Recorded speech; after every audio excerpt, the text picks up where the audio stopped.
오늘 말씀의 제목은 아들보다 더 큰 이름은 없다입니다. 우리가 살아가고 있는 이 세대는 선택지가 너무 많은 시대에 살고 있습니다. 정보도 많고 목소리도 많습니다. 그러나 히브리서 기자는 처음부터 직설적으로 말합니다. 더 이상 다른 것은 보지 말라.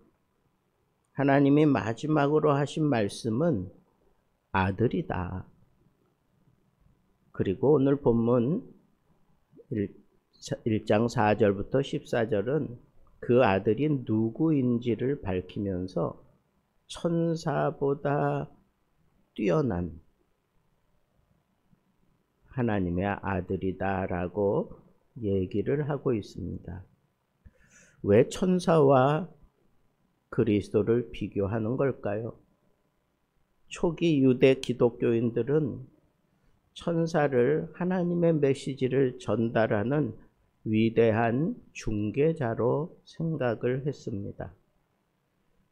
그러나 히브리서 기자는 강하게 말합니다.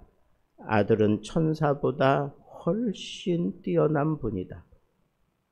오늘은 천사는 하나님이 부리는 영일 뿐이다 라고 하는 것을 아들과 비교해서 성경 여러 곳에서 그 증명을 해내고 있는 것이 오늘 우리가 지금 읽은 본문입니다. 여러분, 천사 그러면 어떤 존재가 제일 먼저 떠올라요? 저는 마리아가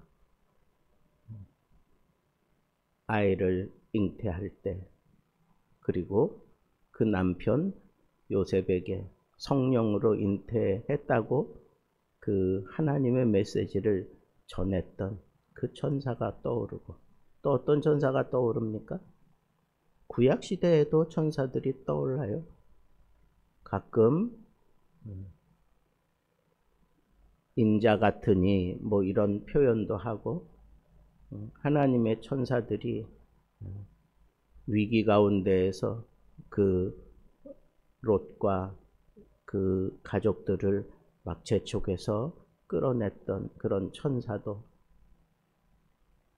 또 베드로가 옥에 갇혀 있을 때 교인들이 모여서 하나님 앞에 막 기도할 때 베드로가 옥에서 풀려나서 그 집을 생각하고 뛰어가서 막 문을 두들길 때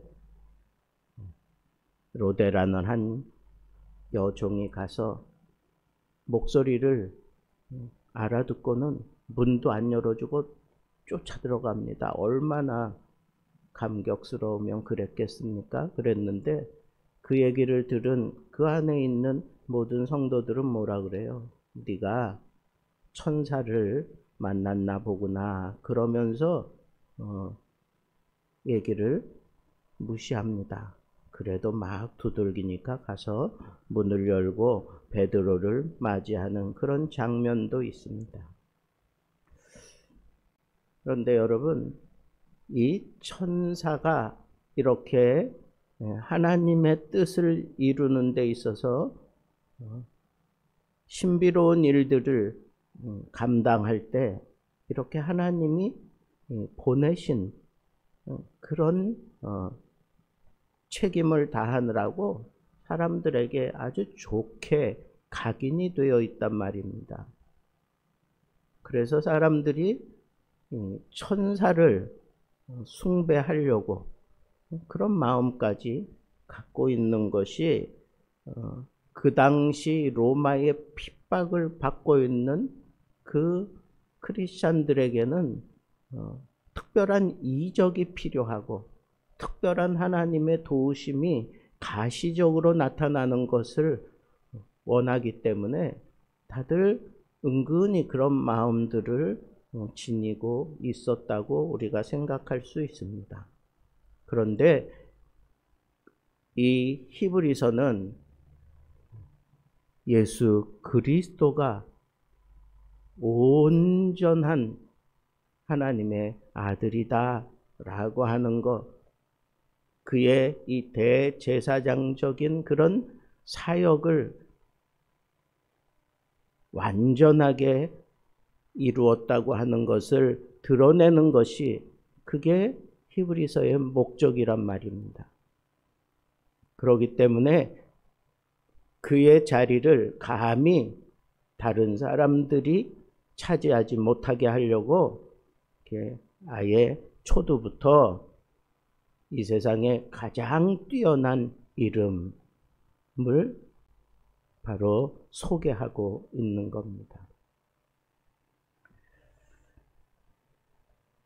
첫째는 아들은 더 탁월한 이름을 받으셨습니다. 그 탁월한 이름이 뭐예요? 4절에 보니까 그가 받으신 이름이 천사보다 훨씬 뛰어남이라 그랬는데, 그 이름이 뭐예요? 아들이에요. 아들. 너는 내 아들이라. 어느 천사가 이런 얘기를 하나님께 들었느냐 이거예요. 천사는 피조물이고 하나님은 창조주예요. 아들이 창조할 때 함께 했습니다. 천사는 섬기는 자고 아들이는 다스리는 왕이고, 그래서 5절에서 시편 2편 7편과 사무엘하 7장 14절을 인용해서 선언했어요. 너는 내 아들이라. 이것은 단순한 호칭이 아닙니다. 그 호칭 가운데는 지위와 영광과 권세가 있다고 하는 선언이었던 것입니다. 두 번째로 천사는 경배하고 아들은 경배받는 분이다. 6절에 그렇게 얘기했습니다. 하나님의 모든 천사가 그에게 경배할지어다. 천사는 경배자가 되고 아들은 경배의 대상이 됩니다. 초대교회 성도들에게 이것은 엄청난 충격일 수도 있습니다. 천사는 경배의 대상이 될 수 없다고 하는 이 말이 그네들의 그 마음의 한 부분을 완전히 무너뜨리는 것이 될 수밖에 없기 때문에 그렇습니다. 우리는 눈에 보이는 무엇인가 마음을 빼앗기게 되어 있는 연약한 인간입니다. 그러나 분명히 해야 할 것은 경배의 대상은 오직 아들뿐이다 라고 하는 거예요. 그리스도 예수뿐이다 라고 하는 것을 분명하게 하면서 그 자리에 그 어떤 것도 앉아서는 안 된다고 하는 거예요. 셋째는 천사는 바람, 그리고 사역자들은 불꽃, 그러면 아들은 영원한 왕이다. 7절부터 9절에 소개하고 있습니다. 7절은 천사를 바람, 불꽃으로 묘사합니다. 빠르고 강하고 본질은 섬김입니다. 반면에 8절부터 9절은 아들을 이렇게 소개합니다. 하나님이여, 당신의 보좌는 영영하며 당신의 나라의 규는 공평한 규입니다 라고 얘기를 합니다. 통치하시고 다스리는 분이다 그런 얘기예요. 시편 45편의 왕의 찬양을 끌어들여서 예수 그리스도에게 직접 적용을 하고 있습니다. 아들은 일시적인 리더가 아니라 영원한 왕입니다. 그리고 그분의 통치는 공평으로 세워져 있습니다. 불의가 만연한 이 세상에서 성도는 이 왕 외에는 다른 통치를 받아서는 안 되는 것입니다. 네 번째, 아들은 창조주고 천사는 피조물이다. 10절부터 12절에 그렇게 얘기했습니다. 이 부분은 히브리서 전체에서 가장 강력한 신학적 선언 중 하나입니다. 주님께서 땅에 기초를 놓으셨으며 그들은 멸할 것이나 주는 여전히 연대가 다함이 없으리라. 여기서 아들은 창조의 주체이시며 세계의 주고 영원한 분이라고 소개하고 있습니다. 천사와 비교하는 것이 무의미할 정도입니다. 단순한 우위가 아니라 본질 자체가 다른 것을 우리는 알게 됩니다. 아들은 창조주이시기 때문에 그랬습니다. 다섯째, 천사는 섬기는 영일 뿐입니다. 반면 아들은 보좌에 앉으신 통치자이십니다. 본론의 결론은 명확합니다. 내가 내 원수를 내 발등상이 되게 하기까지 내 우편에 앉아 있으라. 지금 아버지가 아들에게 하시는 말씀이에요.